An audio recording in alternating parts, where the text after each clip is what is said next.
Islam perlu dikembangkan, tidak untuk dihadapkan kepada serangan orang.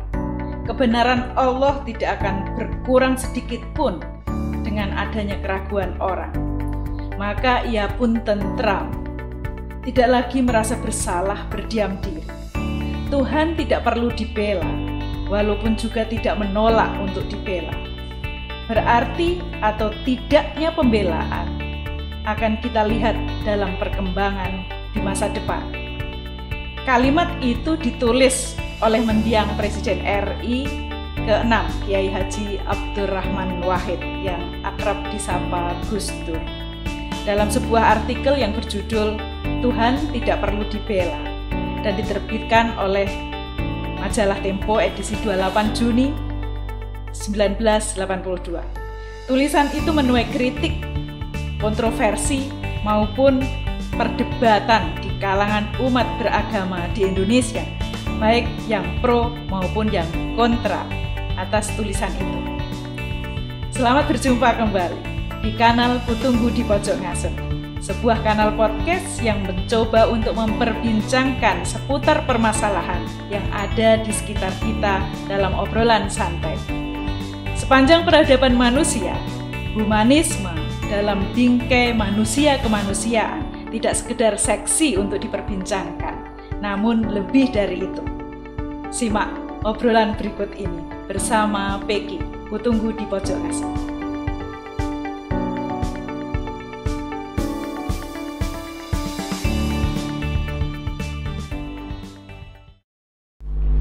Bersama kita telah hadir Profesor Purwo Santoso, pakar ilmu pemerintahan UGM, Wakil Ketua Dewan Tanfidiyah PBNU DIY, dan saat ini menjabat sebagai Rektor Universitas Nahdlatul Ulama Yogyakarta. Salam Prof. Purwo. Salam, makasih.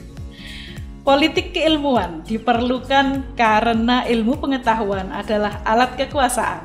Kalimat itu disampaikan Purwo Santoso saat pidato pengukuhan guru besarnya di Balai Senat UGM Yogyakarta, Selasa 19 April 2011. Tanpa politik keilmuan yang jelas, kebijakan pemerintah yang mendorong universitas-universitas di Indonesia agar go internasional sangatlah riskan. Apalagi ilmu sosial di Indonesia boleh jadi masih terbelit krisis pengembangan. UGM dan universitas-universitas lainnya bertekad untuk menjadi universitas riset kelas dunia atau World Class Research University yang mensyaratkan kepiawaian dan keteguhan universitas sebagai lembaga pengembangan ilmu termasuk ilmu sosial.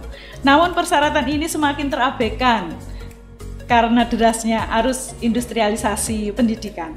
Realitas University Industrial Complex, salah satunya rezim dalam tanda kutip Scopus yang dianggap telah menghegemoni dunia pendidikan di perguruan tinggi maupun realitas lainnya dianggap tidak menguntungkan bagi perkembangan dunia pendidikan tinggi di Indonesia. Prof, iya, benarkah Prof ini University Industrial Complex ini masih menjadi ancaman bagi pengembangan dunia pendidikan di Indonesia? Mungkin tidak terlalu mengerikan kalau cara kita membaca Tridharma perguruan tinggi itu kita balik, Mbak. Ya. Bacanya dari bawah. Dan inspirasi ini saya dapatkan ketika sowan atau ngobrol-ngobrol dengan kiai-kiai, di mana berilmu itu langsung khidmat, sehingga syarat ilmu itu berkah, itu kita diamalkan dan menghormati gurunya. Dan dari pengamalan itulah kemudian dharma ketiga itu menjadi pertama. Dan untuk memverifikasi amalan-amalan itu dilakukan riset, dan setelah riset yang diamalkan itu, lalu baru orang itu pantas mengajar, mendidik. Iya, dan luar biasa. Tetapi itu kan hanya karena saya bersedia menjadi santri dan ngaji dari kiai-kiai itu menjadikan saya lebih nyaman jadi santri. dan kemudian tidak harus terbuai dengan world class research university. Iya, baik Prof. Jadi sebentar lagi jadi kiai atau sekarang sudah Enggak, kiai nih? sekali santri itu santri. Karena santri itu relevan ketika berhadapan dengan kiai. Jadi saya akan jadi santri selamanya. Tapi sudah pantas ini saya panggil Pak Yai nih. Jangan. Itu Iya. berat.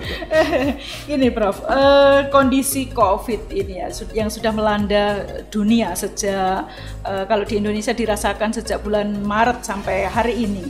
Sebenarnya kondisi dunia pendidikan di Indonesia atau lebih khusus di Jogja ini terdampaknya seperti apa nih Prof? Terdampaknya masif sekali. Dan masif sekali itu dari sesuatu yang tidak disangka-sangka, sesuatu yang dianggap non-eksisten, dan mengubah secara fundamental cara berilmu, cara berpikir, cara melakoni kegiatan sehari-hari, juga cara berkantor, cara industri beroperasi, semuanya itu berubah. Dan yang menarik adalah justru hal-hal yang alamiah itu justru menjadi sesuatu yang dirasa vitalnya.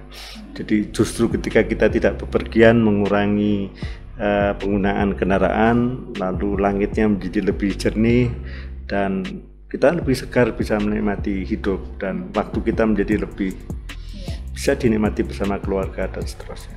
Nah, untuk perkembangan kampus sendiri ini Prof, ada siasat atau gerak yang dilakukan oleh kampus?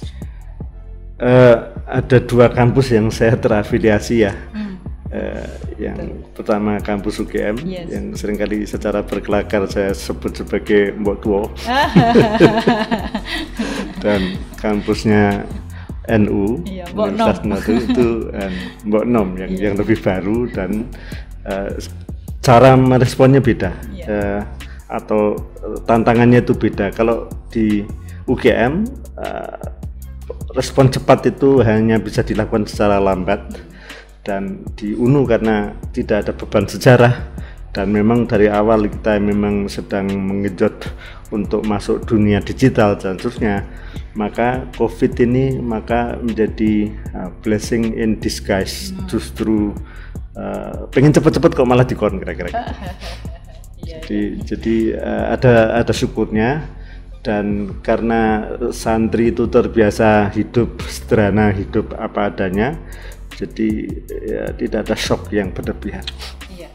Ini Prof, kabarnya UNU ini sudah siap membangun kampus dengan gedung bertingkat 9. Nah, progresnya gimana nih Prof?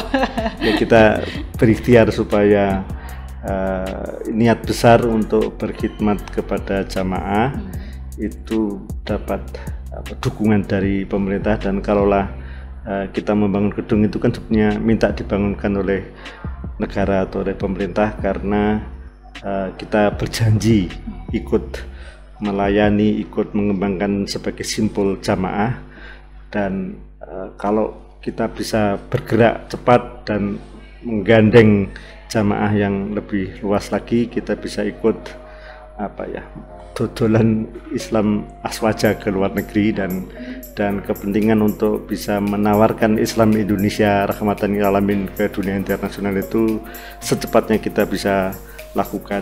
Dan dengan tekad, dengan janji itu, kemudian Pak Presiden dan Ngersodarun juga berkenan untuk ikut mengkontribusikan resources yang beliau miliki. Untuk pengembangan ke depan UNU seperti apa nih Prof yang direncanakan? Aduh, ini ya, saya nggak enak ini. Iya, sekalian promosi UNU, Prof. Tapi promosinya itu di yang punya yang punya tanah. Nah itu. Begini,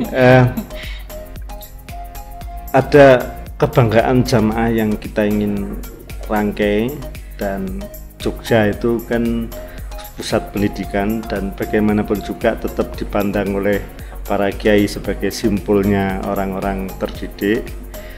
Dan yang kita kembangkan itu adalah pendidikan tinggi berbasis pesantren, dan kalau juga punya tiang bendera di Ring Road Barat itu kan ya setara dengan yang lain-lain.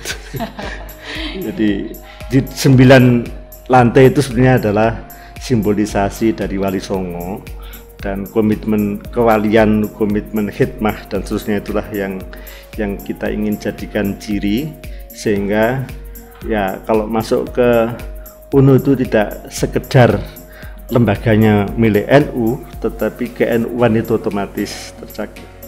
Yang kedua, kita merancang UNU ini sebagai knowledge hub-nya jamaah, sehingga berbagai macam kegiatan kewirausahaan, pengembangan jejaring, ekonomi digital dan seterusnya harapannya kita bisa fasilitasi di sana, tetapi aktivitas utamanya itu tetap jamaah, sehingga bahasa kasarnya itu ya UNU itu hanya menjadi kantor pos bersama dari jamaah. Jadi kegiatan utamanya tetap berjejaring dengan jamaah. Yang selanjutnya itu kita memang tidak mengharapkan mahasiswa dalam jumlah besar, karena mimpi kita itu adalah universitas kader, karena kader yang ada itu banyak tetapi kan belum terpola, sehingga kami ingin mengisi celah yang masih kosong itu yang disebut sebagai kader profesional. Kalau kader yang sifatnya alamiah menjadi pengurus ini dan itu sudah banyak, tetapi kader yang dipetakan mengisi sektor-sektor strategis, itulah yang sedang kita kerjakan. Ada 3 leading isu yang kita ingin tekuni. Yang pertama itu adalah ekonomi digital, yang ini banyak kerjaan, banyak tantangan. Yang kedua itu industri halal. Dan industri halal ini adalah industri yang bisa mengakses, bisa membantu mengolah resourcesnya jamaah. Dan yang ketiga itu yang memang sudah menjadi brandingnya NU itu adalah social tolerance atau karakter dan seterusnya. Jadi ada 3, cukup dengan 3 isu itu kalau kami tekuni dan bisa menjadi simpul Jogja untuk bisa melayani jamaah dan warga negara Indonesia secara umum. Iya, ini yang terakhir tadi sosial karakter, membangun sosial karakter ya Prof ya. Kayaknya bersinergi nih dengan Widya Mataram yang kampus berbasis budaya nih. Nah, saya mau nembung kok malah ditawani ya. Iya, oke. Tadi yang ingin disampaikan bahwa tidak membuat kampus jumlahnya besar, tetapi mahasiswanya besar gitu ya. Sedikit tetapi dia menjadi kader. Ya. Untuk tahun ini berapa Prof jumlah mahasiswa? Ini yang kita berikut 400-an. 400-an ya. Kurang sedikit. Ya. Padahal banyak yang lain yang nggak kebagian. Alhamdulillah kita masih dipercaya jamaah. Dan kira-kira ya hanya sekitar segitu memang yang kami targetkan. Ya. Oke. Pada tanggal 4 sampai 10 November 2020 di Galeri RJK Tamsi ISI Yogyakarta digelar pameran seni oleh Lesbumi DIY. Kembulan ketiga ya Prof ya. Temanya adalah nguwongke. Nah, tema itu pernah juga diangkat pada Kembulan yang kedua tahun lalu. Nah, permasalahan manusia kemanusiaan ini dari sisi realitas sosial politik di Indonesia masih terus mengemuka ini. Nah, ini fenomena ini hingga nguwongke ini Prof, seolah harus selalu dihadirkan setiap saat ya. Ini relevansinya gimana nih Prof? Ya, kalau orang-orang yang ngaji itu tidak usah disuruh, itu sudah pakemnya memang begitu. Dan pendidikan sekolahan di mana saya besar dan dibesarkan itu sebenarnya kan secara sistematif AB. AB-nya itu sistematis.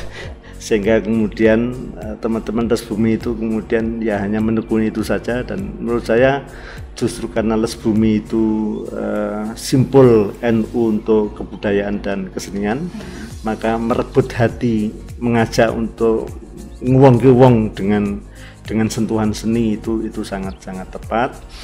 Dan kita ini harus ditegur dengan bencana, ditegur dengan berbagai hal, itu baru sadar bahwa kita itu uang yang perlu nguwong ke uang.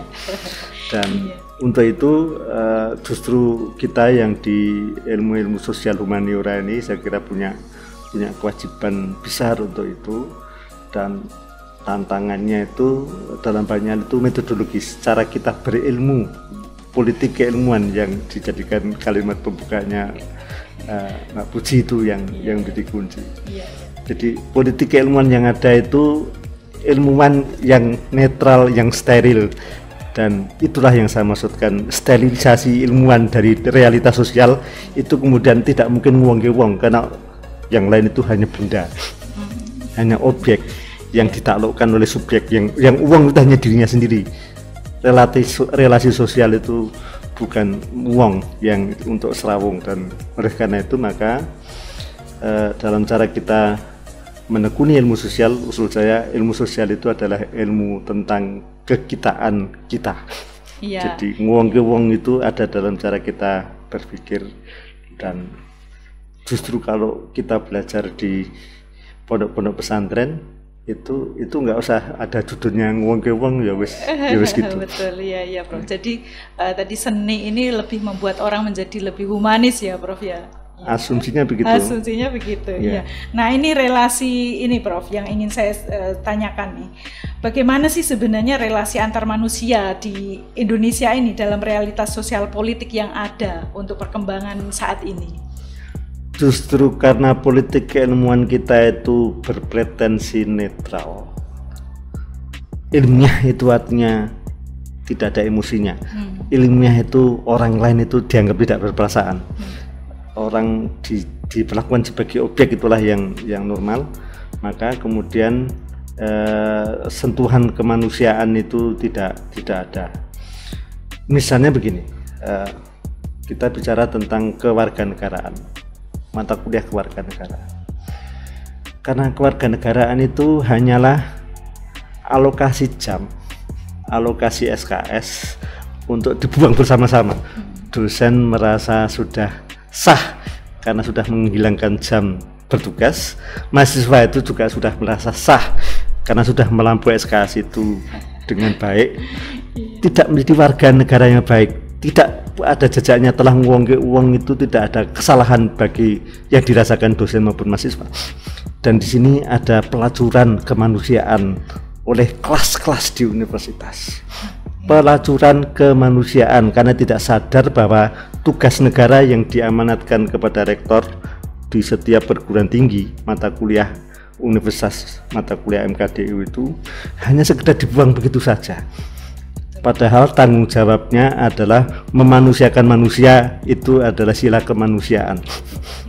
Itu sudah ada dalilnya, sudah ada rumusnya, ada dasar. Tetapi justru karena kita bekerja atas dasar hukum, itulah yang menjadikan kita merasa sah tidak manusiawi, tidak memanusiakan manusia. Aduh, ini menyedihkan, Prof. Ya. Apa yang kemudian dilakukan dengan kondisi seperti ini, Prof? Ya, mengubah cara mengajar. Yang sedang saya eksperimenkan di Gunung misalnya, pertama saya mengadopsi sistem blok.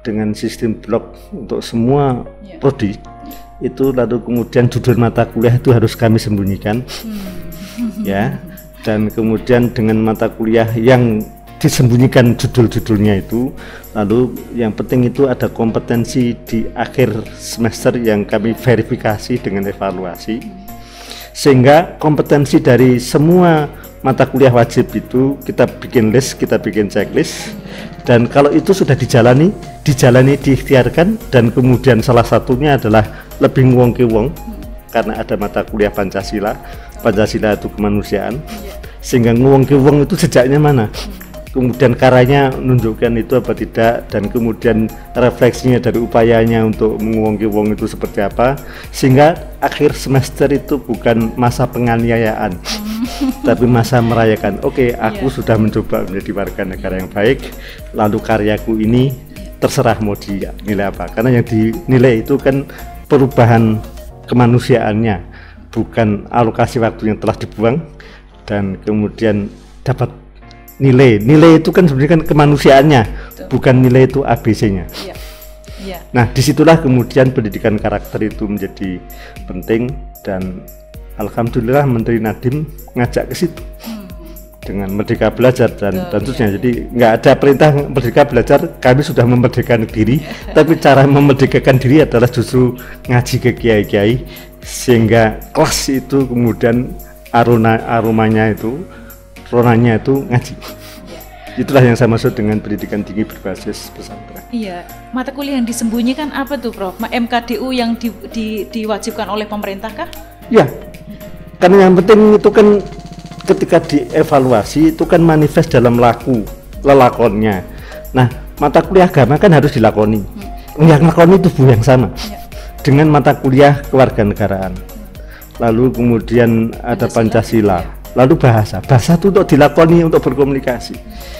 Nah, kalau yang dipentingkan itu judul mata kuliah, lalu kemudian dosen itu egois memotong-motong itu, lalu kan evaluasi sendiri, apa yang dievaluasi? Justru kami sembunyikan itu supaya manifestasinya pada tubuh yang sama. Kalau lakoni ini, lalu kemudian nanti itu sudah menjadi lebih Pancasilais. Kalau yang ini itu sudah berbahasa Indonesia dengan baik, berkomunikasi dengan baik, ada literasinya.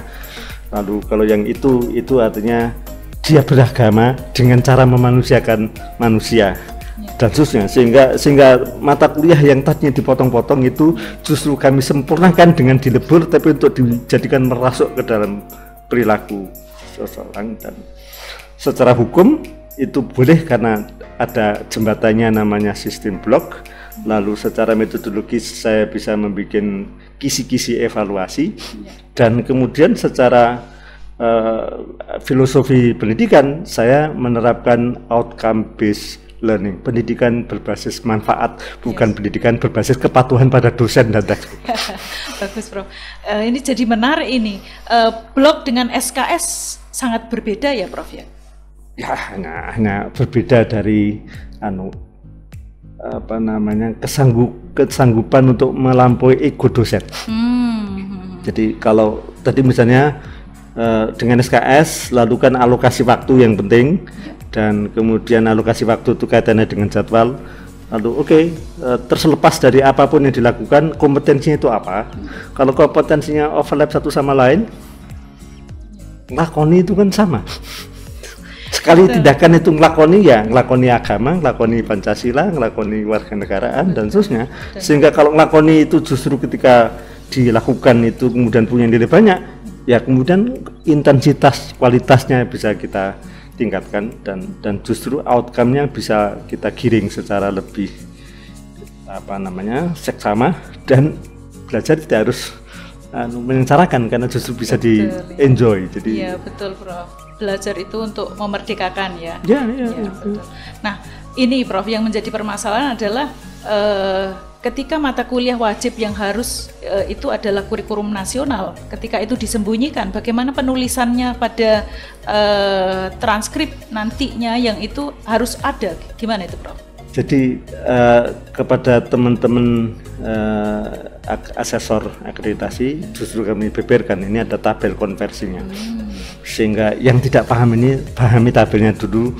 Dan alhamdulillah selama ini para asesor itu malah justru mau belajar, bukan justru malah marah. Ya. Jadi saya berterima kasih karena ketika kami ceritakan kami mengadopsi sistem blok, dan alhamdulillah kami didampingi oleh ahlinya, Bu Titi Sapitri, yang memang ahli pendidikan kedokteran yang memberlakukan skema pendidikan blok di dunia kedokteran, sehingga saya di tangan yang benar alhamdulillah. Jadi ya itulah.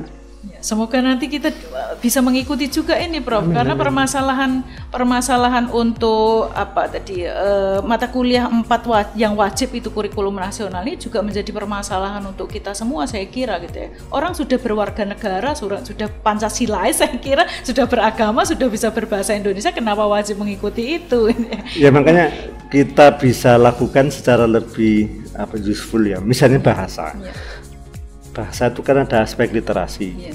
Nah, literasi itu kan bukan tata bahasa yang dipentingkan, tapi kemudian ada makna-makna tertentu, ada kata-kata yang punya konotasi tertentu, dan orang harus menggunakannya secara tepat, dan berbagai hal yang ada di lapangan itu bisa dikaitkan dengan penggunaan sosmed oleh anak-anak dan sehingga mereka bisa tetap saja menggunakan sosmednya, dan kemudian BJK telah berbahasa Indonesia dengan komunikatif. Yang penting komunikatifnya, bahwa mereka gaul dan seterusnya fine, kita tidak perlu halang-halangi, tetapi kemudian bisa menggunakan dengan tata bahasa yang yang benar, dan kemudian misi yang hendak dicapai dalam berkomunikasi itu justru tersampaikan. Ya, menurut saya lebih menyenangkan. Iya, ini menurut saya juga lebih keren, Prof. Karena ketika pendidikan berbasis kemanfaatan ini lebih bermanfaat, akan lebih bisa dilihat hasilnya gitu ya. Nah, permasalahannya begini, Prof. Ketika mahasiswa harus mengambil mata kuliah bahasa Indonesia misalnya, ternyata juga ketika berbahasa dengan dosennya, misalnya WA-an atau SMS-an gitu, masih juga pakai bahasa yang kadang-kadang menyakitkan gitu ya. Oke, untuk membuat spirit eksperimentasi, karena ini kan saya pun harus belajar dengan teman-teman dosen yang masuk kelas, dan kemudian saya harus membuat learning environment yang lebih kondusif, sehingga ke dalam kelas itu saya masukkan teman-teman dari AJI, Aliansi Jurnalis Independen, dan mereka juga perlu teman untuk bisa melawan hoax misalnya. Betul. Dan kemudian mereka ngajari bagaimana bikin lead untuk pemberitaan, cover both side itu seperti apa dan seterusnya, sehingga bahasa Indonesia yang baik itu kemudian dikaitkan dengan teknik jurnalisme, dan kemudian belajar bahasa Indonesia itu sambil menjadi citizen jurnalis, sehingga bahasa Indonesia itu nyambung dengan kewarganegaraan, lalu engage dengan dunia kewartawanan. Jadi karena ada sekian banyak misi bereksperimentasi melalui kelas yang ada, lalu saya memperlakukan semester pertama itu pun sebagai laboratorium sosial, karena saya harus praktek dengan teman-teman dosen, dengan teman-teman aktivis, dan ada banyak hal yang kami ingin lakukan, dan format perkuliahannya menjadi lebih liar. Iya, yang liar-liar itu yang banyak disuka, Bro. Kembali ke sini, Bro, pembicaraan di awal kita bahwa kaitannya dengan relasi realitas sosial politik yang ada di Indonesia.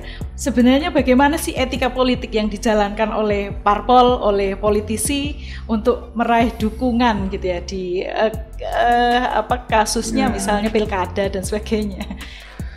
Begini Mbak, saya sebagai orang yang mendalami ilmu politik, saya tidak berani buru-buru menyalahkan partai. Karena kesalahan kita sebagai akademisi, apalagi yang ilmu politik, itu sangat besar.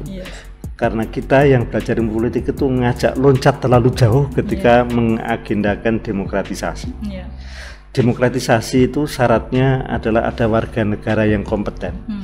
Warga negara belum ditempa kompetensinya, sudah langsung diajak berpemilu, dan pemilu pun itu kemudian dengan partai yang pada dasarnya adalah perusahaannya elit.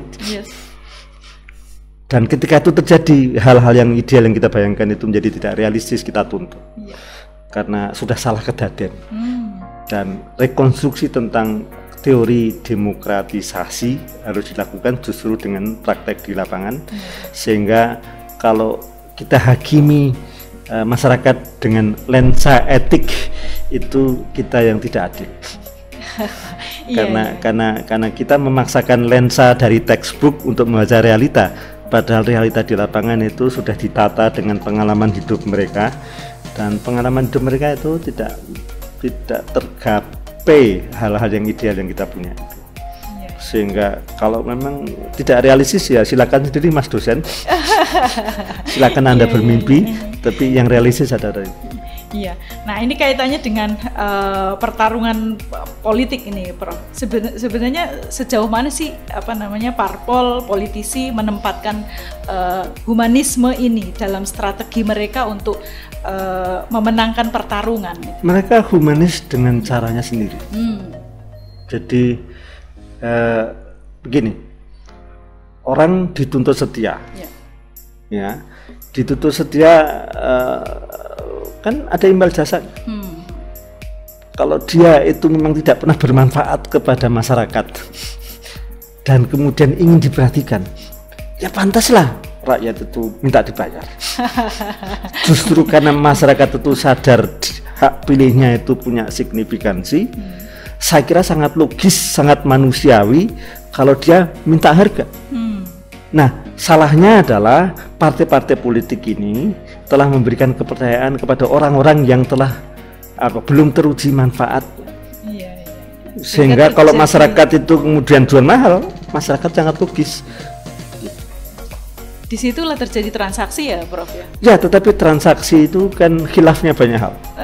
Jadi politik transaksional itu ada rasionalitasnya, dan saya ngerayangi manusia yang rasional itu. Sehingga dengan begitu lalu saya tidak berani buru-buru mengutuk. Jadi didiamkan saja, Prof? Bukan. Yang salah besar itulah yang kemudian saya maki-maki. Iya, boleh lah. Nanti dimaki-maki, dicari dulu yang salah yang mana. Nah, ini ke sini, Prof. Dalam pembukaan Kembulan ketiga kemarin, anggota DPD RI dari Jogja, Pak Hilmi Muhammad ya, menjelaskan dalam pengibaratan nafsu itu seperti bayi yang terus bertumbuh kembang dalam diri manusia, dan dia terus akan ada sepanjang kehidupan manusia. Nah, sebenarnya apa sih tantangan terberat ketika perebutan politik kekuasaan ini realitasnya telah membelah masyarakat dalam posisi berseberangan dan berhadap-hadapan seperti tadi yang disampaikan, Prof? Iya, tapi hari ini hari berkabung bagi beliau, ibundanya wafat, sehingga kita bikin rekaman ini kita menyatakan berkabung. Kembali ke persoalan bayi itu, ketika nafsu itu atas nama demokrasi dipupuk, atas nama hak itu dipupuk, atas nama dasar hukum itu dipupuk, maka nafsu itu bersembunyi di balik nalar hukum yang kita punya, sehingga kemudian di situ kita kehilangan kemanusiaan kita, karena dasar demokrasi kita itu adalah demokrasi adu kekuatan menggalang dukungan, dan kemudian adu nafsu menang. Sehingga kalau demokrasi tadi di dalamnya itu ada bayi namanya nafsu, kalau bayinya semakin besar dengan peluang politik yang semakin besar, ya itulah ilmunya Kiai. Jadi nah, poin saya adalah desain demokrasi kita itu yang hanya sekedar ngumbar nafsu, ada dasar hukumnya. Nah, hukum yang tempat menyembunyikan nafsu itulah yang bermasalah. Oleh karena itu harus disandingkan dengan kemampuan untuk menggali laku-laku paradoksal. Justru ketika berani ngalah, itu lalu kemudian justru mendapatkan manfaat yang lebih besar, dan hanya kiai lah yang punya cara untuk bisa keluar dari nafsu-nafsu, dan kita yang di kampus ini kemudian bersembunyi di balik pasal-pasal hukum itu untuk menunjukkan keserakahan nafsu itu. Iya, kuncinya berani ngalah ya, Prof. Salah satunya, tapi kuncinya adalah paradok. Jadi mengelola paradok, justru berani melakukan sesuatu yang sebaliknya itu justru menghasilkan yang tidak terkatakan. Dan politik yang sifatnya paradoksal itulah politik Jawa. Politiknya orang pesantren, dan kemampuan untuk begitu itu saya kira harus berdampingan, sehingga harapan saya di UNU saya punya waktu yang lebih dalam untuk nggatuk ke ilmu ngajinya kiai-kiai itu dengan ilmu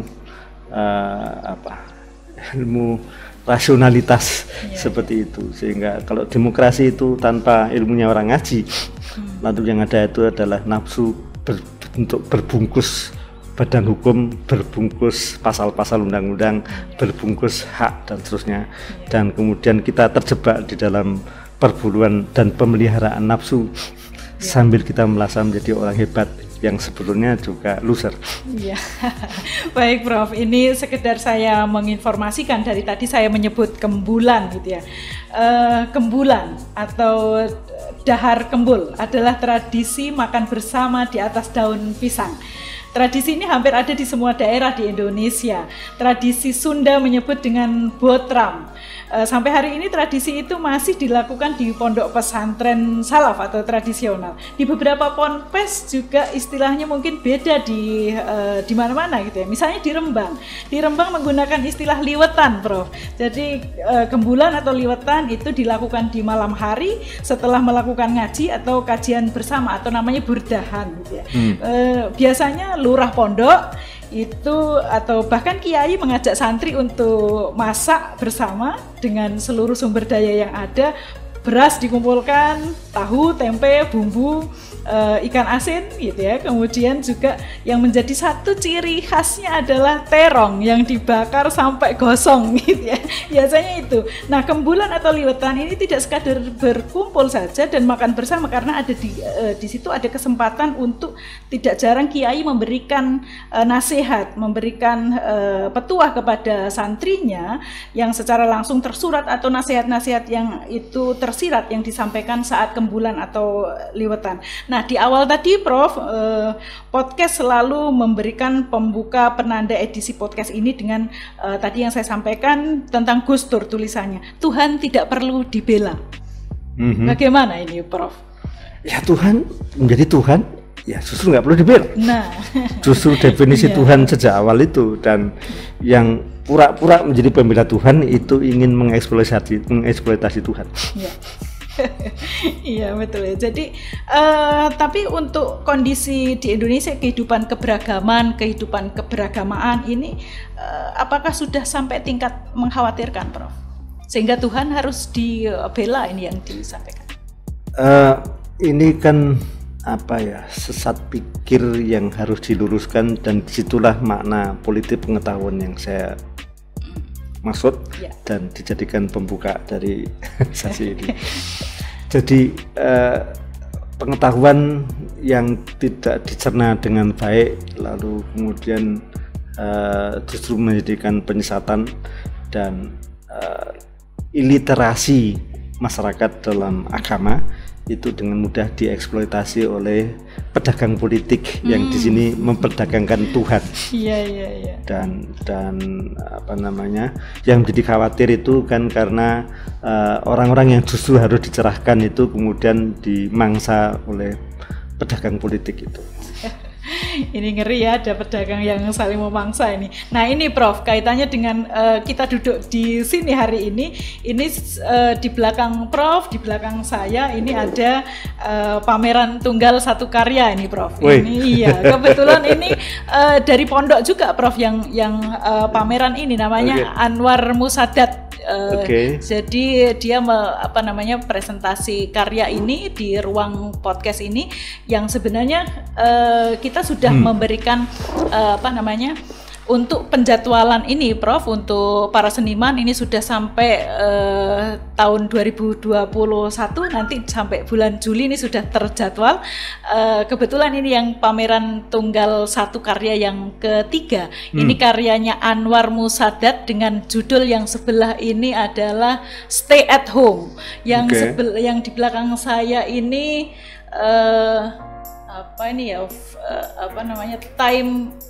family time. Ini terinspirasi dari corona Prof, corona yang harus stay di rumah, corona yang harus kita melakukan ada waktu yang sangat bagus karena ada waktu khusus untuk keluarga dan sebagainya. Nah ini Prof yang ingin saya tanyakan, respon Prof dengan karya ini gimana nih Prof? Waduh, saya asah seni saya agak tumpul, jadi saya agak takut untuk berkomentar. Tetapi memang ada banyak ekspresi yang diperlihatkan di situ. Di situ ada yang justru paling menonjol itu kan sholat sepertinya ya, dan di sampingnya ada bermain musik, lalu ada binatang, ada berbagai hal yang memang ada di kehidupan sehari-hari yang harus digeluti untuk stay at home, dan imajinasinya saya kira menjadikan kita tahu bahwa untuk bisa stay at home dengan nyaman ya ada berbagai hal yang sudah diidentifikasi di sana, dan bagaimana itu terkait satu sama lain itu saya kira cerita yang hendak dikatakan. Iya. Ini mungkin saya informasikan kembali Prof, bahwa lukisan ini adalah karya Anwar Musadat yang dia adalah seniman non akademik. Kesehariannya banyak bersinggungan dengan dunia pondok pesantren gitu ya. Dia adik dari mendiang Jaid Al-Haytami, desainer majalah Bangkit NU dan Kuntum Muhammadiyah. Nah, pada tanggal 14 sampai 24 April 2018 Anwar menggelar pameran tunggal bertajuk Ngode yang dihelat di Hotel Meotel Kebumen, mengangkat tentang kehidupan masyarakat sekitar Sungai Loulo serta sisi kehidupan di Kebumen. Ini program pameran tunggal ini, Prof, di studio Kanal Kutunggu di Pojok Ngasem ini tadi yang saya sampaikan bahwa sampai nanti di Juli 2021. Prof, nanti kalau misalnya ada kegemaran melukis atau mungkin sudah punya karya bisa ikut pameran di sini, Prof. Saya agak tumpul olah seni saya dalam hal itu. Iya. Ini kaitannya dengan ini, Prof, karya seni. Dunia pesantren dan seni, khususnya seni rupa, sastra atau pertunjukan. Sebagai orang yang dekat dengan kehidupan pondok pesantren, Prof, ini bagaimana Prof melihat dinamika ini, Prof? Dinamikanya sangat menarik ya. Kalau kita berkaca pada Les Bumi, memang Les Bumi itu dulu hadir ketika ada kontestasi, ada persaingan dengan PKI, BTI ya. Kok BTI itu? Artinya dulu kontestasi tahun 50-an itu reda ketika PKI tidak ada, dan kemudian sekarang ini ketika ormas-ormas lain dan lain politik identitas itu mengemuka, maka justru teman-teman Les Bumi menggunakan medium seni itu untuk membuat counter wacana. Dan yang kedua, seni yang ada di pesantren ini mulai dikomunikasikan keluar. Dan juga ketika teman-teman Les Bumi Jogja bikin pameran itu melibatkan jejaringnya, sehingga punya watak yang inklusif, sehingga tidak hanya di dalam pondok pesantren saja, tapi juga ada di dalam rona-rona yang lebih luas. Iya. Saya pernah lihat pameran nih, Prof. Di captionnya dia menulis begini, Pasal 12, barang siapa yang tidak patuh untuk membuang bekas cucian piring, maka akan ditakzir mencuci piring selama-lamanya sampai bosan. Kemudian pasal 23, dia bilang begini, kalau tidak pulang tepat waktu, akan dipulangkan ke rumah calon mertuanya. Ini kalimat-kalimat lucu ini, Prof. Ini sebenarnya kan dia ilustrasi sketsa drawing yang dibuat oleh Indah Fikriati namanya, dengan tinta dan cat air di atas kertas dalam pameran Takzir Februari tahun lalu, Prof, 2019 bersama 4 santriwati lainnya. Nah, santriwati ini sudah mulai melakukan unjuk kebolehan. Tadi yang disampaikan Prof, dinamikanya memang para santri gini tidak dia punya punya sense of art-nya untuk dia juga berkarya. Bagaimana ini Prof melihat? Luar biasa, dan mereka dengan ikhtiarnya sendiri, dengan jejaring yang dimiliki itu bisa mencari outlet untuk mempresentasikan itu. Dan dalam banyak hal memang variasi keahlian ada di pesantren ya. Dan yang menarik itu sebetulnya adalah ketekunan mereka, karena orang-orang yang tinggal di pondok ini kan dirutinkan dengan disiplin tinggi, dan kalau ketekunan itu kemudian menghasilkan karya-karya yang baik, dan juga refleksi. Takzir itu kan hukuman, dihukum.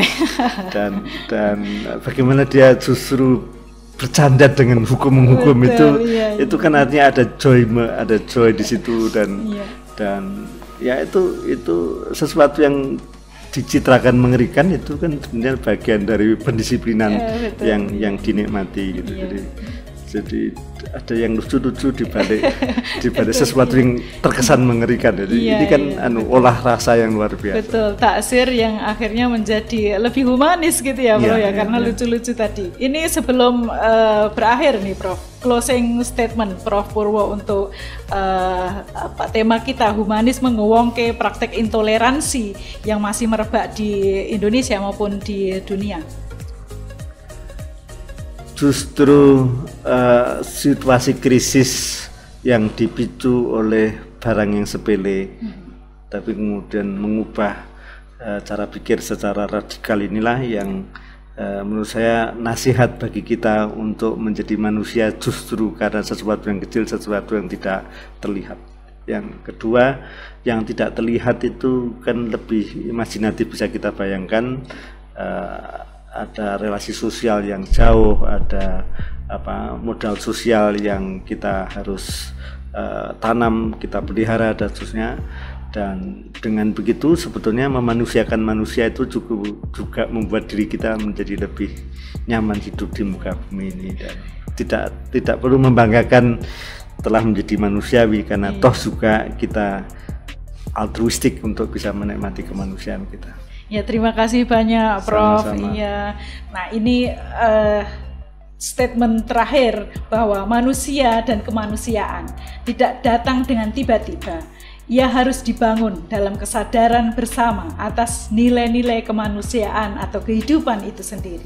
Nguwongke atau memanusiakan manusia mensyaratkan kehadiran manusia di antara manusia lainnya dalam relasi yang seimbang, setara, dan saling menghormati. Pintu masuknya adalah menjadi manusia dengan akal, dengan rasa nurani secara bersamaan. Karena nguwongke itu sendiri adalah laku panjang peradaban manusia. Terima kasih. Jika video ini bermanfaat, kabarkan kepada yang lain. Silahkan subscribe, komentar, berikan masukan, saran jika perlu, dan jangan lupa selalu kutunggu di pojok ngasem.